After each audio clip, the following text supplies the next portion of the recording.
déficit. Or, en vertu d'un mécanisme pernicieux, une clause de ratissage assure à la France de ne jamais avoir à le faire. Cette clause implique qu'en cas d'insuffisance des réserves de change, les banques centrales de la zone CFA doivent racheter aux entreprises privées et aux organismes publics toutes les devises.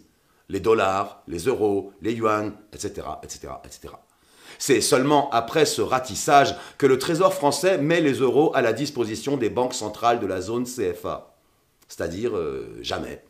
Deuxième mécanisme d'appauvrissement, qui perdure, malgré la réforme.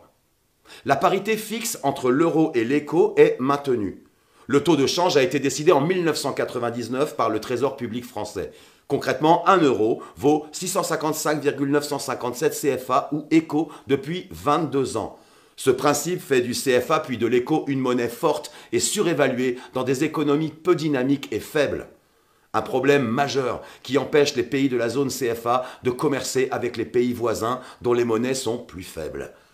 Par contre, cette parité fixe sécurise les investissements et surtout les rapatriements des bénéfices des entreprises françaises et européennes. Bien joué, non? Elle leur permet également d'acquérir des matières premières à des prix bas et sans courir les risques liés à un taux de change fluctuant.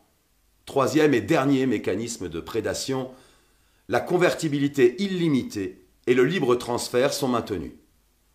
En permettant de convertir directement l'éco en euros, ce principe sécurise les investissements des entreprises étrangères sur le long terme.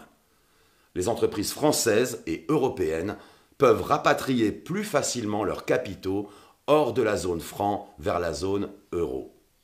Pour le moment, on ne sait toujours pas si les billets et pièces de l'éco seront, comme c'est le cas pour le franc CFA, fabriqués en France, à Chamalières et Pessac.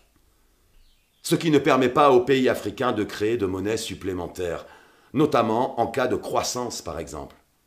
Les investissements sont donc entravés et le développement de ces pays freiné. La réforme de l'éco permet donc de maintenir la domination française. Il constitue encore et toujours une atteinte à la souveraineté des pays africains de la zone franc, et il permet que la fuite des capitaux hors d'Afrique se perpétue. Malgré un changement de nom, cette monnaie, en tant que vestige majeur de la France-Afrique, symbolise le maintien du pacte néocolonial contre lequel Survie se mobilise depuis de nombreuses années.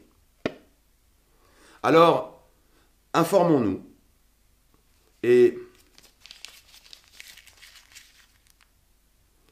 mobilisons-nous.